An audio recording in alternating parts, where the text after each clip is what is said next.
স্বৈরাচারী ফ্যাসিস্ট হাসিনা সরকারের পতন ঘটেছে। এই ফ্যাসিস্ট হাসিনা সরকারের পতন আমাদের মনে করিয়ে দেয়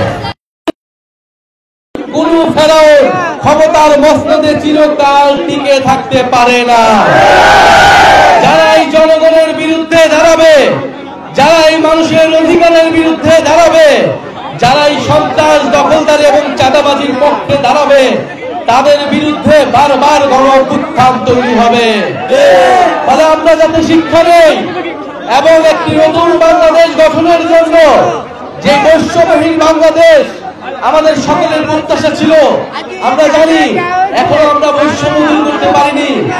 এই কুড়িগ্রাম বৈষম্য, অবহেলা, দুর্দশা এবং বঞ্চনার আরেকটি নাম হচ্ছে এই কুড়িগ্রাম। ফলে কুড়িগ্রাম এই সীমান্তবর্তী এলাকা, এইখানে আমাদের বৈষম্য দূর করতে কাজ করতে হবে। আমাদের শিক্ষা, স্বাস্থ্য, প্রযুক্তি এবং কৃষি খাতে আমাদের কাজ করতে হবে। সরকারের কাছে আমরা আহ্বান জানাই যে অবশ্যই কুড়িগ্রামের দিকে তারা তাকাবে এবং অর্থনৈতিক এবং আঞ্চলিক বৈষম্যের শিকার যাতে কুড়িগ্রামে না হয় সে বিষয়ে বিশেষ খেয়াল রাখতে হবে। প্রিয় শিক্ষার্থী ভাই বোনেরা, আমরা লড়াই করেছিলাম একটা নতুন বাংলাদেশের জন্য। ফ্যাসিবাদের সরকারি পতনের মধ্য দিয়ে আমরা আমাদের একটি ধাপ, বিজয়ের একটি ধাপ পূরণ করেছি মাত্র। আমাদের দ্বিতীয় ধাপ পূরণ করতে হলে বাংলাদেশকে নতুন ভাবে গঠন করতে হবে। ইনশাআল্লাহ আমরা গঠন করব, এই বাংলাদেশের জন্য আমরা কাজ করব ইনশাআল্লাহ। আপনাদের রাজারহাটে আমাদের এনসিপির যুগ্ম আহ্বায়ক আর ডক্টর আতিক মুজাহিদ রয়েছেন, ইনি আপনাদের পাশে দাঁড়াবেন, আপনাদের সমস্যার সমাধানের জন্য কাজ করবেন।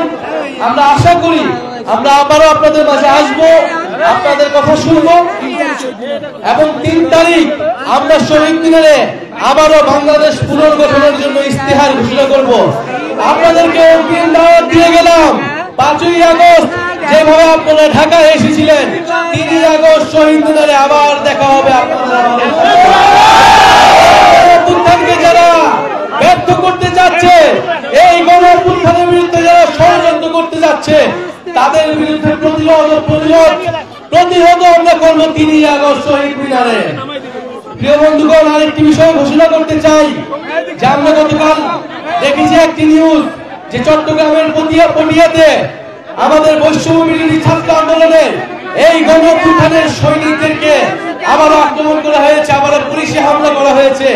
আমরা হুঁশিয়ারি দিতে চাই, যদি আবারও এই গণ-অভ্যুত্থানের অগ্রনায়কদের, আমার শিক্ষার্থী ভাই বোনদের উপরে নির্মম ভাবে, অন্যায় ভাবে কেউ হাত তোলে, তাহলে কিন্তু এর ফলাফল ভালো হবে না।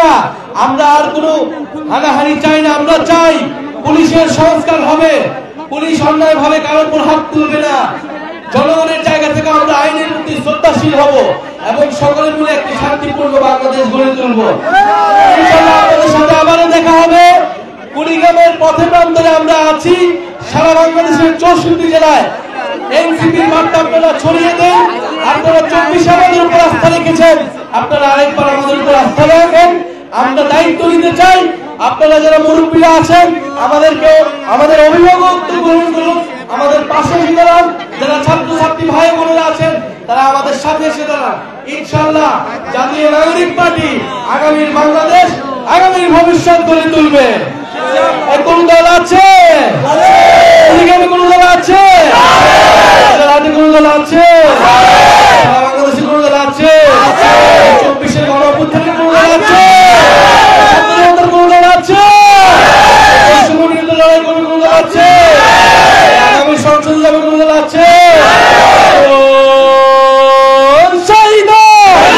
সবাই বলো হাতের তালি, একসাথে একতালে কুড়িগ্রামে, রাজারহাটে, উত্তরবঙ্গে, সারা দেশে, সংসদে, সংগ্রামে, ছাত্র জনতা, কৃষকের, শ্রমিকের, ছাত্রদের, সারা দেশে, থেকে তেতুলিয়া, রূপসা থেকে পাথরিয়া, সারা দেশে, সারা দেশে সবাই বলে ও ভাইরা, ও বোনেরা।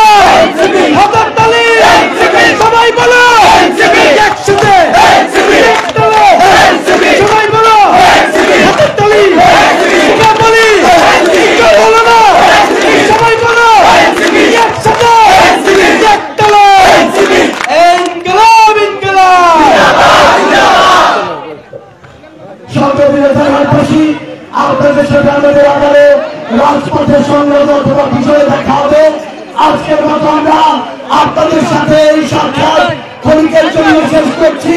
আমরা এখন কুড়িগ্রাম শহরের উদ্দেশ্যে যাত্রা করবো। আপনাদের সাথে আবার দেখা হবে। ইনকিলাব জিন্দাবাদ।